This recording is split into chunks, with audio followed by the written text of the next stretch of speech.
This channel does not promote any violent, harmful, or illegal activities. All content provided by this channel is meant for an educational purpose only.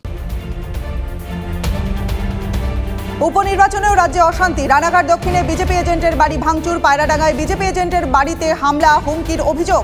মাঝরাতে চড়াও হন একদল দুষ্কৃতী। পায়রাডাঙ্গা গ্রাম পঞ্চায়েতের BJP সদস্য গৌতম বিশ্বাসের বাড়িতে ভাঙচুর হয়। ঘরে ঢুকে লাঠি বাঁশ দিয়ে বিজেপি মেম্বার গৌতম বিশ্বাসকে বেধড়ক মারধর করার অভিযোগ ওঠে। ভাঙচুর মারধর করা হয়, ঘটনায় গ্রেপ্তার 26। বাগদা বিধানসভা উপনির্বাচনে বুথ জ্যামের অভিযোগ বিজেপি প্রার্থীর। বাগদা বিধানসভার মালিপোতা স্কুলে বহিরাগতদের জমায়েতের অভিযোগ। বুথে বহিরাগত জমায়েতের অভিযোগ বিজেপি প্রার্থী বিনয় কুমার বিশ্বাসের। নির্বাচন কমিশনে অভিযোগ বিজেপির।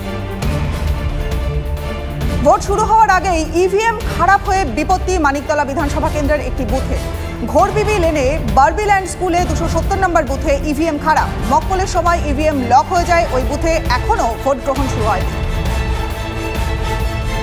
মালদার সুফল বাংলা স্টলে সবজি মিলছে না বলে অভিযোগ। আলু পেঁয়াজও মিলছে না বলে ক্রেতাদের অভিযোগ। নিত্য প্রয়োজনীয় অনেক জিনিসই অমিল। অভিযোগ ক্রেতাদের, যা মিলছে তার সঙ্গে বাজারের দামের বিশেষ ফারাক নেই। কর্তৃপক্ষের দাবি, এসি না থাকায় গরমে পচে যাচ্ছে সবজি। তৃণমূল পঞ্চায়েত প্রধানের নেতৃত্বে রাতে অন্ধকারে শস্য লোপাট, এক্স্যান্ডেলে বিস্ফোরক দাবি শুভেন্দু অধিকারীর। অভিযোগ, বাঁকুড়ার রায়পুর 1 নম্বর ব্লকের মিলরা গ্রাম পঞ্চায়েতের প্রধানের নেতৃত্বে শস্য চুরি করে তৃণমূলের লোকেরা। কৃষি মন্ত্রকের পাঠানো বীজ রাতের অন্ধকারে লুটপাটের অভিযোগ বিরোধী দলনেতার। বিষয়টি খতিয়ে দেখে কেন্দ্রীয় কৃষিমন্ত্রী শিবরাজ সিং চৌহানকে দ্রুত ব্যবস্থা নেওয়ার আর্জি শুভেন্দুর। সম্পত্তি নিয়ে বিবাদের জের কাটোয়ায় তলোয়ার দিয়ে যুবককে কোপানোর অভিযোগ। হাসপাতালে ভর্তি জখম এস.এম. মিল্টন। ঘটনাস্থল থেকে উদ্ধার তলোয়ার। ঘটনার পর থেকে পলাতক অভিযুক্তদের খোঁজে তল্লাশি পুলিশের। দক্ষিণ দিনাজপুরের তপনের হরসুরা পঞ্চায়েত অফিসে ভাঙচুর, তালা ঝোলানোর অভিযোগ বিজেপির বিরুদ্ধে। তৃণমূলের অভিযোগ, পঞ্চায়েত অফিসে মিটিং চলাকালীন বিজেপি সদস্যরা চেয়ার টেবিল ভাঙচুর চালাতে শুরু করে। তৃণমূলের এক মহিলা সদস্যকে মারধর করা হয় বলেও অভিযোগ। কম্পিউটার এবং খাতাপত্র ফেলে দেওয়া হয় বলেও অভিযোগ। পরিস্থিতির নিয়ন্ত্রণে এলাকায় পৌঁছায় রামপুর থানার পুলিশ। নিয়োগ দুর্নীতি মামলায় 10 অভিযুক্তর জামিন মঞ্জুর করল আদালত। নবম-দশম নিয়োগ দুর্নীতি মামলায় চার্জশিটে নাম থাকা 10 জন অভিযুক্তকে সমন পাঠিয়েছিল ইডি আদালত। আদালতে সমন পেয়ে 10 জন হাজিরা দেয়। এদের মধ্যে পার্থঘনিষ্ঠ সমরজিৎ আচার্য, এসপি সিনহার স্ত্রীও ছিলেন। জামিনের শর্ত হিসেবে দেশের বাইরে না যাওয়ার নির্দেশ দিয়েছে আদালত। এবার ছেলেধরা গুজবে গণপিটুনি কৈখালীতে। বিধাননগর পুর নিগমের 6 নম্বর ওয়ার্ডের সর্দারপাড়ায় ব্যাপক উত্তেজনা। ছেলেধরা গুজবে 3জনকে বেদম মারধর। এলাকায় একটি ঠিকানা খুঁজতে এসেছিল এই 3 জন। অভিযোগ, এরপরই ছেলেধরা সন্দেহে তাদের উপর চড়াও হয় এলাকাবাসী। ঘটনাস্থলে পৌঁছে 3 জনকে উদ্ধার করে এয়ারপোর্ট থানার পুলিশ। প্রতিবেশীর সঙ্গে গাছের মালিকানা নিয়ে বচসা, বৃদ্ধকে পিটিয়ে মারার অভিযোগ প্রতিবেশীদের বিরুদ্ধে। বাঁকুড়ার খাতড়া থানার দেদুয়া গ্রামের ঘটনায় চাঞ্চল্য। বঙ্কু মাহাতোকে বাড়ির বাইরে ডেকে ব্যাপক মারধর শুরু করে প্রতিবেশীরা। ঘটনাস্থলে লুটিয়ে পড়েন বৃদ্ধ। আহত অবস্থায় হাসপাতালে নিয়ে গেলে মৃত বলে ঘোষণা করা হয় তাকে। সাঁতরাগাছিতে পিস্তল হাতে দুষ্কৃতীদের তাণ্ডব। দিনে দুপুরে ছিনতাই করে ব্যবসায়ীকে ধারালো অস্ত্রের কোপ, ব্যাপক মারধর। রক্তাক্ত অবস্থায় দোকানেই লুটিয়ে পড়েন ব্যবসায়ী। মৃত্যুর সঙ্গে হাসপাতালে পাঞ্জা লড়ছেন আক্রান্ত ব্যবসায়ী। পুলিশ সূত্রের খবর, ওই দুষ্কৃতীর বিরুদ্ধে একাধিক অপরাধমূলক কাজকর্মের অভিযোগ রয়েছে। মালদায় ভূমি সংস্কার দপ্তরে একাধিক ভুয়ো দলিল নিয়ে জমি রেকর্ড করতে এসে পুলিশের জালে প্রতারক। ধৃত যুবকের নাম আনজার খান, হরিশ্চন্দ্রপুর 2 নম্বর ব্লকের ডারোল গ্রামের বাসিন্দা। ধৃত ব্যক্তি জাল দলিলের মাধ্যমে গরিব মানুষের জমি অন্যজনের নামে রেকর্ড করিয়ে দিতেন বলে অভিযোগ। ভালুকা ফাঁড়ির পুলিশ ওই ব্যক্তিকে গ্রেপ্তার করে। আদালত থেকে জেলে নিয়ে যাওয়ার পথে জাতীয় সড়ক থেকে চম্পট বিচারাধীন বন্দির। মঙ্গলবার সন্ধ্যায় পুলিশের চোখে ধুলো দিয়ে পালায় অভিযুক্ত। বারাসাত আদালতে বাসুদেব মণ্ডলকে চুরির মামলায় পেশ করে বাগুইহাটি থানার পুলিশ। 19 নম্বর জাতীয় সড়কের শক্তিগড়ের আমড়া এলাকায় একটি পেট্রোল পাম্পে থামে পুলিশের ভ্যান। শৌচাগারে যাওয়ার অছিলায় পালিয়ে যায় অভিযুক্ত। রাশিয়া সফর সেরে অস্ট্রিয়ায় পৌঁছেছেন প্রধানমন্ত্রী। 4 দশক পর প্রথমবার কোনো ভারতীয় প্রধানমন্ত্রী অস্ট্রিয়া সফরে গেলেন।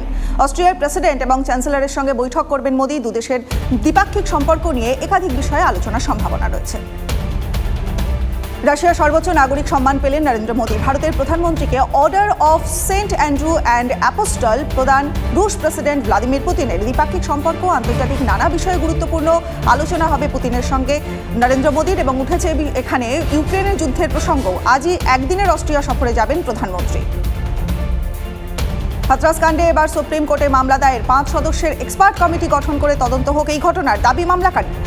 12 জুলাই শুনানির সম্ভাবনা। আর ইতিমধ্যেই হাথরাসের ঘটনায় অবহেলার অভিযোগে জেলা প্রশাসনের 6 আধিকারিককে সাসপেন্ড করল যোগী সরকার, যাদের মধ্যে একজন মহকুমা শাসকও রয়েছেন। মুম্বাইয়ের BMW কাণ্ডে মূল অভিযুক্ত মিহির শাহকে গ্রেপ্তার করল পুলিশ। থানের শাহপুর এলাকা থেকে গ্রেপ্তার করা হয় তাকে। মঙ্গলবার মিহিরের মা এবং বোনকে আটক করে পুলিশ এবং ঘটনার তদন্তে এর আগে গ্রেপ্তার করা হয় মিহিরের বাবা তথা শিন্ডে সেনার নেতা রাজেশ শাহকেও। যদিও 24 ঘন্টার মধ্যেই 15,000 টাকার ব্যক্তিগত বন্ডে জামিন পান তিনি। কাঠুয়ায় জঙ্গি হামলার রেশ কাটতে না কাটতেই ফের মিলল বিস্ফোরক। নাগরোটা এলাকায় 44 নম্বর জাতীয় সড়কের পাশে মিলল আইডি। বিস্ফোরক উদ্ধার করে নিরাপদ স্থানে সরিয়ে নিয়ে যায় সেনাবাহিনী। কোথা থেকে এলো এত বিস্ফোরক? এলাকায় তল্লাশি অভিযান ভারতীয় সেনার। উন্নাওয়ের জজিকোট গ্রামের কাছে ভয়াবহ পথ দুর্ঘটনা। লখনৌ আগ্রা এক্সপ্রেসওয়েতে ডাবল ডেকার বাসের সঙ্গে দুধের ট্যাঙ্কারের ধাক্কা। দুর্ঘটনায় মৃত 18, আহত কমপক্ষে 20। এখনও 4 জনের দেহ শনাক্ত করা যায়নি। বিহারের সীতামারি থেকে দিল্লি যাচ্ছিল যাত্রীবাহী বাসটি। দুর্ঘটনার সঠিক কারণ জানতে শুরু হয়েছে তদন্ত। লাগাতার বৃষ্টিতে বিপর্যস্ত উত্তরাখণ্ড। চামেলিতে পাহাড় থেকে ভেঙে পড়ল বড় বড় পাথরখণ্ড। ঘটনায় হতাহতের কোনো খবর পাওয়া না গেলেও অবরুদ্ধ হয়ে পড়ে বদ্রীনাথের জাতীয় সড়ক। ভারী বৃষ্টির জেরে বন্ধ 387টি রাস্তা। 12 জুলাই পর্যন্ত রাজ্যে ভারী বৃষ্টির পূর্বাভাস আবহাওয়া দপ্তরের। পুরীর জগন্নাথ মন্দিরের রত্ন ভাণ্ডারের দরজা খুলবে রবিবার। বিশেষ কমিটির হাতে চাবি দেবেন মন্দির কমিটির মুখ্য প্রশাসক। সূত্রের খবর, রত্ন ভাণ্ডারের চাবি কাজ না করলে ভাঙা হবে তালা। বিজেপি সরকার ফের ক্ষমতায় আসার পর ওড়িশা হাইকোর্টের অবসরপ্রাপ্ত বিচারপতি বিশ্বনাথ রথের নেতৃত্বে 16 সদস্যের প্যানেল গড়া হয়। ফ্রান্সের বিরুদ্ধে পিছিয়ে পড়েও দুরন্ত কামব্যাকে ইউরোর ফাইনালে স্পেন। ইউরো কাপের প্রথম সেমিফাইনালে হাড্ডাহাড্ডি লড়াইয়ে ফ্রান্সকে 2-1 হারালো স্পেন। এদিন পেলের রেকর্ড ভেঙেছেন স্পেনের লামিন ইয়ামাল। কনিষ্ঠতম ফুটবলার হিসাবে কোনো টুর্নামেন্টের সেমিফাইনালে নামার নজির করলেন তিনি। শুধু মাঠে নামাই নয়, গোলও করলেন ইয়ামাল। কোপা আমেরিকার ফাইনালে মেসিরা। সেমিফাইনালে কানাডাকে 2-0 গোলে হারালো আর্জেন্টিনা। চলতি কোপায় অবশেষে গোল পেলেন মেসি। 22 মিনিটে প্রথম গোল আলভারেজের। 51 মিনিটে গোল মেসির। আন্তর্জাতিক ফুটবলে 109 গোল করে আলী দায়ারের রেকর্ড ভাঙলেন LM10। বিশ্বের সর্বাধিক গোলদাতার তালিকায় রোনাল্ডোর পরই এখন মেসি। কোপা আমেরিকার সেমিফাইনালে কাল ভারতীয় সময় অনুযায়ী সকাল মুখোমুখি উরুগুয়ে এবং কলম্বিয়া। টুর্নামেন্টের দুই দলই এখনও অবধি অপরাজিত। উরুগুয়ের 100% জয়ের রেকর্ড ধরে রেখে সেমিতে পৌঁছেছে। আর এবার লক্ষ্য ফাইনালে জায়গা করে নেওয়া। গতবারও ইউরোকাপের ফাইনালে উঠেছিল ইংল্যান্ড। টানা দ্বিতীয় ফাইনালই লক্ষ্য। এবার গ্রুপ পর্বে হতাশার পারফরমেন্স করলেও ঘুরে দাঁড়িয়েছে ইংল্যান্ড। সেমিফাইনালে আজ তাদের প্রতিপক্ষ শক্তিশালী নেদারল্যান্ডস। গতবার ফাইনালে উঠলেও ট্রফি জিততে পারেনি ইংল্যান্ড।